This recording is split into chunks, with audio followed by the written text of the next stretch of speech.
안녕하십니까. 일환경 건강센터 센터장 직업환경의학 전문의 류현철입니다. 오늘 제가 여러분들한테 말씀드릴 주제는요, 산재란 무엇이지? 직업병이란 무엇이지? 라는 것에 대한 이야기입니다. 그동안에 저희가 우리 센터 유튜브를 통해서 여러 가지 주제로 여러분들과 이야기를 나눴었는데요. 의외로 산재와 관련된 내용들에 대해서 관심이 많으신 것 같아요. 그래서 오늘 그 주제로 말씀을 드리는데요. 실례를 들어서 좀 구체적인 이야기를 하는 것보다는 오늘 조금 포괄적인 이야기를 드릴까 해요. 왜냐하면 개별적인 사례에 대한 것도 좀 중요하긴 하지만요. 우리 사회가 산재라는 것, 직업성 질환, 직업병을 어떻게 바라봐야 될까라는 이야기도 좀 필요한 것 같아서 거기에 대해서 좀 말씀을 드릴까 합니다. 우리가 이 직업병이라는 이야기, 산재라는 이야기를 의외로 일상에서 많이 쓰잖아요. 자기도 모르게 직업적인 습관들이 말이나 행동에서 나오게 되면 그 직업병이야 이라고 이야기를 하죠. 그리고 일하다가 가끔씩 몸이 살짝 안 좋거나 혹은 뭐 살짝이라도 다치게 되면 이거 산재가 아닌가라는 고민도 일상적으로 많이 하고 있습니다.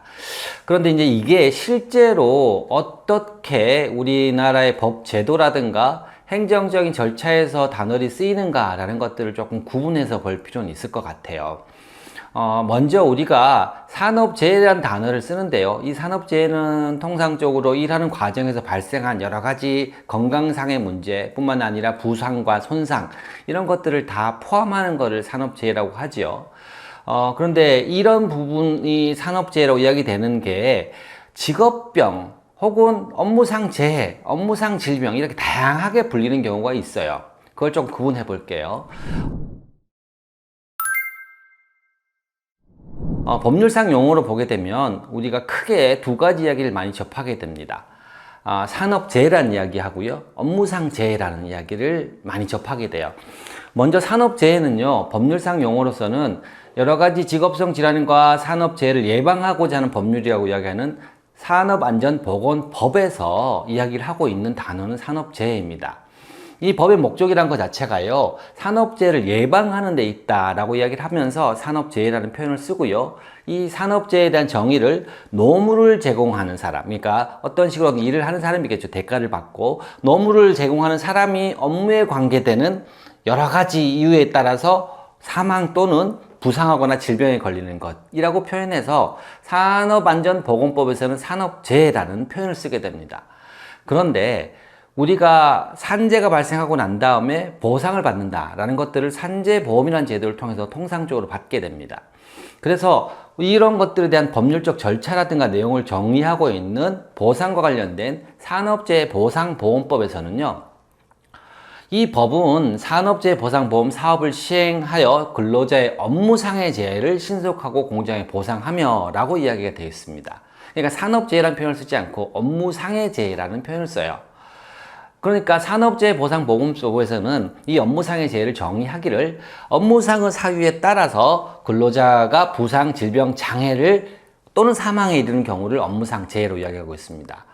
결국 산업재해란 예방 대상으로서 일하는 사람들, 노무를 제공하는 사람들이 작업의 환경이나 조건, 기계 설비 때문에 발생할 수 있는 재해 일반을 산업재해라고 하고, 이것을 예방하는 것 자체를 산업안전보건법의 목적으로 하고 있다 그런다 그러면, 산업재해보상보험법에서는 이런 산업재해 일반이 아니라 이 법에서 보상 대상이 되는 질병과 부상과 사망을 업무상 재해라는 표현으로 이야기하고 있는 겁니다. 결국 우리가 통상적으로 이야기하는 산업재해에 대한 것은 보상 대상의 질병으로 이야기할 때는 보상 대상의 부상이나 사망으로 이야기할 경우에는 업무상 재해라고 불리게 되는 겁니다.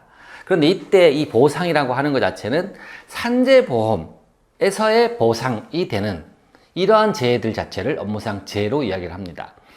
우리가 공무원들이라든가 어선원들이라든가 군인들은 다른 제도를 통해서 보상을 받고 있지 않습니까? 그래서 이런 분들은 여기에 해당하지 않는 거고요. 산재보험을 통해서 보상을 받게 되는 재해를 업무상 재해라고 이야기하고 있습니다. 그래서 산업재해라고 하고 업무상의 재해라고 하는 것 자체가 법률상으로 쓰이는 용법이 조금 다르다, 범위가 조금 다르다라고 이야기를 하시면 될 것 같고요. 그리고 우리가 산재보험의 대상이 되는 질환으로서 혹은 재해로서 업무상 재해라는 것 자체는 크게 또 두 가지로 나뉘게 돼요. 한 가지는 뭐냐면 업무상 재해라는 겁니다. 또 한 가지는 업무상 질병인데요. 업무상 재해라고 하는 것 자체는 큰 틀에서 얘기를 하는 거고, 그 중에 우리가 추락한다든가 어디에 끼인다든가 혹은 어디에 때문에 절단이 된다든가 이렇게 되는 사고성 질환들 자체가 업무상 사고로 이야기되는 거고요. 우리가 질병의 문제들, 심폐증이라든가 근골격 질환 이렇게 되는 것들 자체는 업무상 질병으로서 보상의 범위에 들어가는 겁니다. 그런데요, 이 업무상 질병도 두 가지로 좀 나누게 되는데요.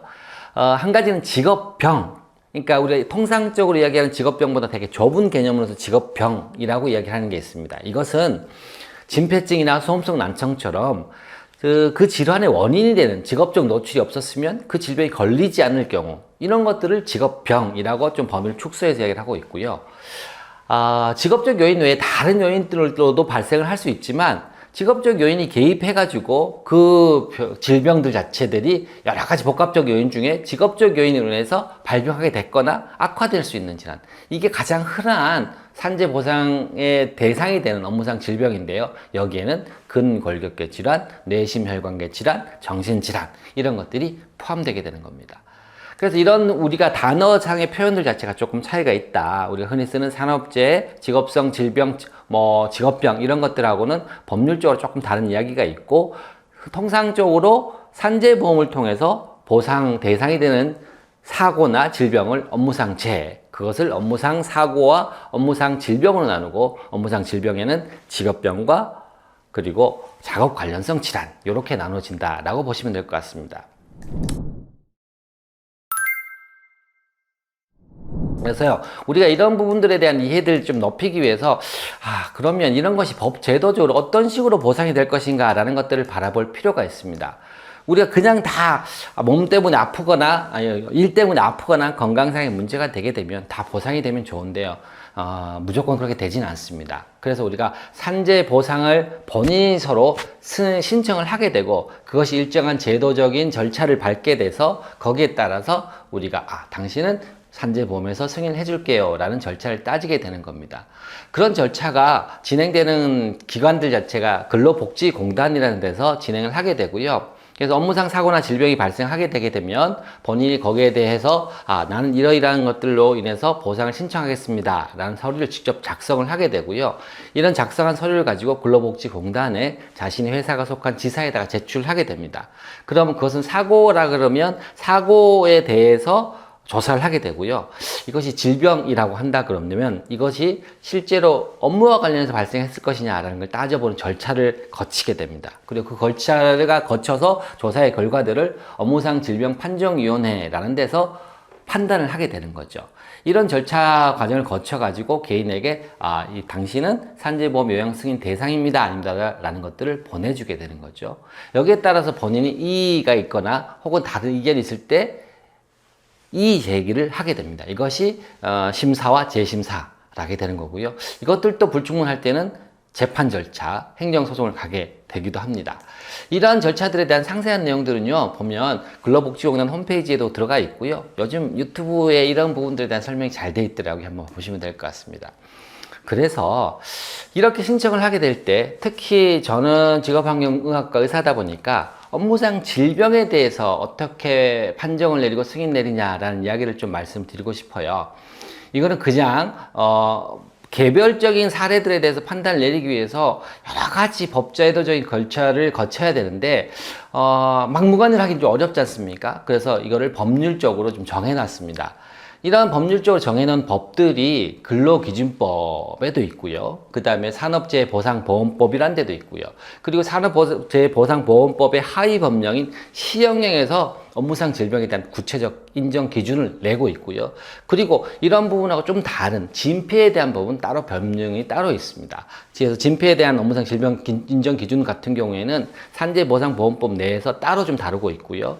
그리고 우리가 구체적으로 작업 관련성 질환이라고 말씀드렸던 뇌혈관과 심장 질환, 그리고 근골격 질환이라고 하는 것 자체는 아주 구체적으로 인정 여부에 대해서 고용노동부 고시를 통해서 기준을 알려주고 있습니다. 그리고 이런 판단들을 내리게 되는, 개별 사안의 판단을 내리게 되는 업무상 질병 판정위원회가 근로복지공단 산하에 있지 않습니까? 그래서 근로복지공단에서는 내부 지침 등을 통해서 이러한 질병들에 대해서 어떻게 인정할 것인가 라는 기준들을 제시하고 있습니다. 그래서 조금 법을 들여다보시게 되면 제일 조금 큰 폭에서 산업재해보상보험법에 보게 되면 우리가 업무상 질병을 규정하고 있고요. 이 업무상 질병들에 대해서 규정하면서 이런 이야기를 합니다. 업무와 재해 사이에 상당 인과관계가 있어야 된다. 그러니까 상당 인과관계가 없으면 업무상 질병으로서 보상 대상이 아니라고 이야기를 하고 있는 거죠. 그리고 이 업무상 재해라고 이야기하는 것들 자체에 대한 구체적 인정 기준 자체를 업무상의 질병 인정 기준 이렇게 이야기해서 시행에 차근차근 이야기를 하고 있습니다. 거기서 이야기하는 것 자체가 유해, 위험요에 노출이 돼야 되는 거고요. 그리고 업무 시간이라든가 그 업무에 종사한 기간과 업무 환경을 봤을 때 이것이 질병 유발할 만했다. 그리고 이것이 의학적으로 인정될 것이다. 라고 이야기하는 것들을 기준으로 세우고 있습니다. 그리고 이런 것들을 기준을 적용시킬 때요, 그 근로자의 성별이라든가 연령, 건강 정도, 체질 등을 다 고려하라 라는 것이 법령상에 존재하고 있습니다. 이 법령상에 존재되는 내용들 자체들에 대해서 또 하나하나 세부적 규정을 하고 있는데요. 이런 것 자체는 업무상 질병에 대한 구체적 인정 기준이라고 해서 산재보상보험법 시행령 별표 3에 13가지로 규정을 하고 있습니다. 이 내용들은 다 찾아보기 좀 어려우실 것이고요. 이것들에 대해서 궁금한 내용들 자체들에 대해서는 저희가 시간이 나는 대로 차례차례 좀 설명을 드리도록 하겠습니다. 그래서 이렇게 세부적인 기준들 자체를 다 갖고 있는데요. 이런 기준에 대해서 우리가 고민할 때 항상 이런 이야기를 합니다. 도대체 그렇다 그러면 상당 인과관계란 무엇인가 라고 고민을 하게 됩니다. 이 상당 인과관계란 말은 법률 용어이긴 한데요. 대단히 좀 구체적인 기준으로 어떻게 딱 부러지게 하고 있지는 않습니다. 그래서 이 상당 인과관계란 건 뭐냐면 어떤 원인이 있다 그러면 그 결과가 나타났을 거라고 생각할 수 있는 상당한 인과성. 그러니까 보통 통상적으로 사회적인 일반적인 지식이나 경험을 봤을 때 그러하리라고 인정되는 관계라는 모호한 표현을 쓰고 있습니다. 그런데 이런 기준을 두는 게 대단히 중요한 이유 자체는 뭐냐면요. 우리가 직업병이라는 것 자체가 어떤 원인에 따라서 이런 결과가 딱 나온다고 하는 딱 부러진 의학적인 기준, 의학적인 근거라는 것 자체가 그렇게 많지가 않습니다. 그러다 보니까 아주 희귀한 질병이라든가 이런 문제들에 대해서는 의학적 지식이 쌓이기 전에는 전혀 보상받지 못할 위험들이 생기게 되겠죠. 그래서 의학적 기준이 아니라 우리가 사회적으로 바라보고 있는 기준들을 좀 세워야 되겠다라고 이야기하는 것들이 상당 인과관계입니다. 이러한 상당 인과관계라는 것 자체는 산재보험이 만들어진 목적 자체가요. 실제로 어떤 문제들이 발생했을 때 누구의 책임이라든가 이런 것을 따지다 보게 되면 그 문제가 발생한 당사자, 노동자들이 굉장히 생활상이라든가 여러 가지 애로를 겪게 되지 않습니까? 그러니까 이러한 위험들을 좀 분산시켜서 미리 책임들을 분산시켜서 거기에 대한 준비를 하고 그래서 어떤 인과관계들을 구체적으로 따져가지고 누구의 책임이냐 아니냐는 걸 막 따져서 복잡하게 할 것이 아니고요. 상당한 인과관계가 확인이 되게 되면 우리가 사회적으로 보상해주자 이런 이야기입니다. 그런데 이런 문제들을 우리가 따질 때 자꾸 이런 고민을 하게 돼요. 의학적으로 어떤 문제들에 대해서 입증되지 않으면 이것은 산재로 보상해 줄 수 없다 라고 이야기를 하는 경우가 많습니다. 그런데요, 이런 문제들에 대해서는 우리가 다시 고민을 좀 해볼 필요가 있습니다. 무슨 이야기냐 하면요, 직업병이라는 부분들 자체 중에 산재로 보상한다 라고 하는 것 자체는 우리 사회가 어떤 건강상의 문제, 노동자들에게 발생한 건강상의 문제들에 대해서 얼마만큼 보장해 줄 수 있는가, 사회적 여건이 얼마나 성숙되어 있는가의 문제입니다. 그러니까 산업안전보건상의 위험들 자체들을 사업주라든가 혹은 노동자 일방에게 책임을 전가하는 것이 아니고 사회 전체로 책임을 분산해가지고 거기에 대한 위험을 대비하자라는 것이 산재보험의 성격입니다. 그래서 이것은 사회적 합의를 통해서 결정되는 것이라고 보시면 됩니다. 그러니까 정부가 운영하는 산재보험에서 보호해야 되고 보장해야 될 이러한 대상들 누구냐라고 결정하는 범위들 자체를 이해 당사자 그리고 사회적인 수준에서 합의를 통해서 결정을 하는 것입니다. 이런 기준에 대한 이해들 자체가 좀 낮다 보게 되면요, 의학적 기준이 있느냐, 의학적으로 명백하느냐라는 것만 따지게 됩니다. 근데 그런 것은 조금 더 생각을 해봐야 되는 겁니다. 그래서 우리가 주어진 재원, 그러니까 산재보상보험을 통해서 모여진 기금하고, 그리고 우리 사회가 어떤 부분부터 먼저 받아들여야 되냐 하는 사회적 수용성을 기준으로 해가지고 사회적 합의를 거치는 겁니다. 어떤 질환을 먼저 보상해 줄 것인가, 이것이 보상해 줬을 때 사회적으로 얻는 효과들이 얼마나 높을 것인가 라는 것을 논의하게 되는 거고요. 의학이라든가 역학이라든가 이렇게 하는 것들 자체는 이러한 사회적 합의에 도달하게 만드는 과정에서 필요한 보조적인 참고 자료로 기능해야 된다라는 게 제 생각입니다. 그래서요, 제가 오늘 드린 말씀 자체는 우리가 통상적으로 이야기하고 있는 직업병, 산업재해 이런 이야기들이 실제로는 법률상에서 어떻게 이야기되고 있고, 그리고 이것이 사회적 기준으로서 서로 이해되고 합의되는 과정들을 거쳐야 된다라는 말씀을 먼저 드렸습니다. 다음 시간에는요, 이런 이야기들에 대해서 조금 더 구체적으로 말씀을 드리면서 산재보험이 조금 어떻게 갔으면 좋겠느냐라는 방향성에 대해서 말씀을 드리도록 하겠습니다. 감사합니다.